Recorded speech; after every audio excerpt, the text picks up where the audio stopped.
വിരലിൻ്റെ കാര്യത്തിലാണേലും യാത്രയുടെ കാര്യത്തിലാണേലും രണ്ടും മുറിഞ്ഞു പോകാതെ തുന്നിച്ചേർത്തത് കിംസ് അൽ ഷിഫയിലെ ഹാൻഡ് ആൻഡ് റിസ്റ്റ് സെൻ്ററാണ്. Hand and wrist centre, KIMS Al Shifa hospital, Perinthalmanna.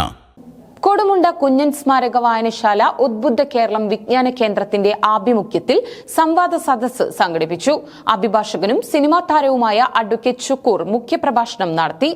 കുഞ്ഞൻ നായർ സ്മാരക വായനശാലയുടെ ഉദ്ബുദ്ധ കേരളം വിജ്ഞാന കേന്ദ്രത്തിന്റെ ആഭിമുഖ്യത്തിലാണ് യൂണിയൻ ഓഫ് ഇന്ത്യ എന്ന വിഷയത്തിൽ സംവാദം സംഘടിപ്പിച്ചത്. മുഹമ്മദ് മുഹസിൻ MLA ആമുഖ പ്രഭാഷണം നടത്തി. യൂണിയൻ എന്ന സങ്കല്പം നമ്മുടെ ഭരണഘടനയിൽ ആർട്ടിക്കിൾ 1 തന്നെ വരുന്നുണ്ട്. സംസ്ഥാനങ്ങളുടെ ഒരു യൂണിയനാണ് ഇന്ത്യ എന്നാണ് ആദ്യം തന്നെ പറയുന്നത്.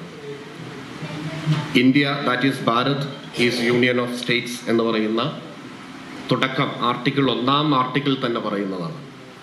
അതായത് വിവിധ സംസ്ഥാനങ്ങളുടെ തുടക്കം. അത് ഭരണഘടന അസംബ്ലിയിൽ ചർച്ച ചെയ്യുമ്പോൾ തന്നെ വലിയ രീതിയിലുള്ള ചർച്ചകൾ, ചെറിയ ഡിബേറ്റുകളാണെങ്കിലും അത്യാവശ്യം കാര്യങ്ങൾ, എന്താണ് ഫെഡറൽ എന്നുള്ള വാക്ക് ഉപയോഗിക്കാതിരുന്നത് എന്നതിനെ കുറിച്ച് പറയുന്നുണ്ട്. കാരണം ഫെഡറൽ എന്നുള്ള വാക്ക് ഉപയോഗിക്കാനുള്ള ഉദാഹരണം നമ്മുടെ മുമ്പിലുണ്ടായിരുന്നു.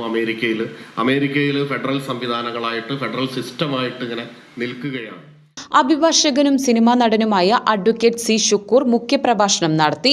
ജില്ലാ പഞ്ചായത്ത് അംഗങ്ങളായ കമ്മുക്കുട്ടി എടത്തുൾ, AN നീരജ് എന്നിവർ പങ്കെടുത്ത് സംസാരിച്ചു. തുടർന്ന് ആർട്ടിക്കിൾ 1 ഭരണഘടനാ നിർമ്മാണ സഭയിൽ എന്ന വിഷയത്തിൽ അഡ്വക്കേറ്റ് വരുൺ രഘുനാഥും, ഫെഡറലിസവും കോടതി വിധികളും എന്ന വിഷയത്തിൽ അഡ്വക്കേറ്റ് PT ഷാഹുൽ ഹമീദും, ബഹുസ്വര ഇന്ത്യ എന്ന വിഷയത്തിൽ ആസിഫ് ഷഹീറും, ഫെഡറലിസം ലോകാനുഭവങ്ങൾ എന്ന വിഷയത്തിൽ special public prosecutor advocate Nisha വിജയനും, ഇന്ത്യൻ ഫെഡറലിസത്തിന്റെ രൂപാന്തരങ്ങൾ എന്ന വിഷയത്തിൽ അഡ്വക്കേറ്റ് KP നിമിഷയും, United States of America federal അനുഭവങ്ങൾ എന്ന വിഷയത്തിൽ കാലിഫോർണിയ ഹേവാർഡ് യൂണിവേഴ്സിറ്റി അധ്യാപിക കാരി ബാൻസണും പഠനങ്ങൾ അവതരിപ്പിച്ചു. ഗ്രാമപഞ്ചായത്ത് president A. Anandavalli advocate CK ഷുക്കൂറിന് വായനശാലയുടെ ഉപഹാരം നൽകി. K. രവീന്ദ്രൻ അധ്യക്ഷത വഹിച്ചു. KM ജിതേഷ്, KM വാസുദേവൻ എന്നിവർ പങ്കെടുത്ത് സംസാരിച്ചു.